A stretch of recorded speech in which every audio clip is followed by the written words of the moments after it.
बिस्मिल्लाहिर्रहमानिर्रहीम ते अस्सलाम वालेकुम। तुसीं वेख रहे हो पंजाब टीवी 94 ते मैं तुहाडा अपना अफजल भट्टी।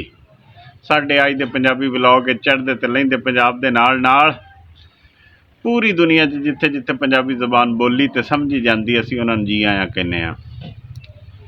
नाज़रीन, कल दा व्लॉग तुसीं बड़ा पसंद कीता, तुहाडी मुहब्बत है, तुहाडी मेहरबानी है।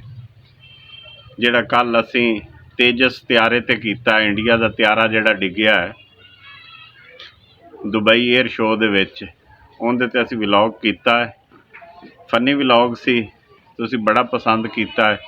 ते इसे तरह तुसीं साडे व्लॉग नूं वेंदे रहो, पसंद करते रहो, मुहब्बत सानूं दिंदे रहो ते असीं तुहाडे वास्ते हासा खुशियां लियाउंदे रहांगे। कोशिश करांगे कि असीं तुहानूं हसाउंदे रहीए ते पंजाब दा कल्चर विखाउंदे रहीए। नाज़रीन, अज बड़ी मसरूफियत रही।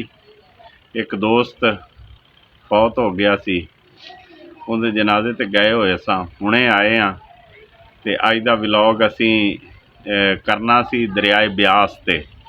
दरियाए ब्यास साडे करीब है ते पुरानी एक मस्जिद तुहानूं विखाउणी सी जिहड़ी पाकिस्तान बनन तो पहले दी है।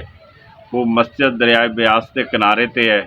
दरियाए ब्यास नूं बुढ़ भी कहिंदे ने ते विआह भी कहिंदे ने।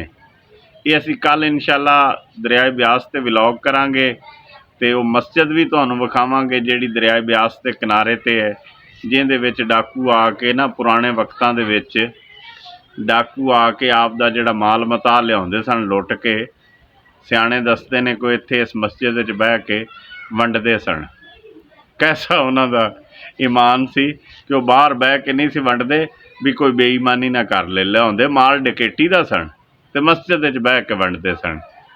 डाकूआं दा इत्थे आके ईमान जिहड़ा ना वो खराब ना होवे, कोई बेईमानी ना एक दूजे ना कर लवे, तो इत्थे आके आप दा माल समान वंडदे सन ते फिर इत्थों अपने अपने राह हो जांदे सन। वो मस्जिद भी तुहानूं विखावांगे ते दरियाए ब्यास के बारे तुहानूं दस्सांगे। ते हुण वो बड़े सालों तो खुश्क हो गया है।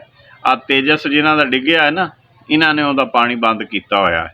पहले चलदा सी, साडे बचपन च असीं वेखदे रहे, वो चलदा रहा है ते लेकिन वो पानी थोड़ा थोड़ा आउंदा सी उहदे विच ते बंद होए नूं काफ़ी अरसा हो गया। इस इंतास मुआहदे तो ही पहले दा किते बंद होया होया है दरियाए ब्यास।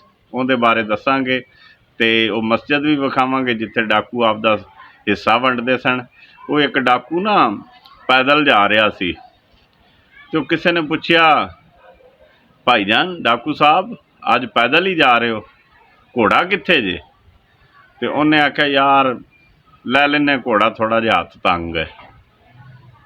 डाकुआं दे भी हथ तंग हो जाते ने जिवें अजकल होए होए ने।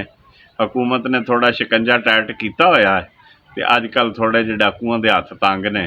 ते अल्लाह इन्हां नूं हदायत देवे, मेहनत करके खाण दी आदत पावे ते आ पुट्ठे कम्मां तो रुकण, डकैतियां छड्डण, अगला जहान भी आपदा साफ करन ते इत्थे भी लोगां नूं तंग ना करन। ते कल इंशाअल्लाह असीं दरियाए ब्यास ते मस्जिद दा व्लॉग करांगे ते तुसीं साडे नाल रहना है, जुड़े रहना है ते साडे चैनल नूं सबसक्राइब, लाइक ते शेयर लाजमी करा जे ते बाकी अपने बच्चों का ख्याल रखिया जे ते रब रखा।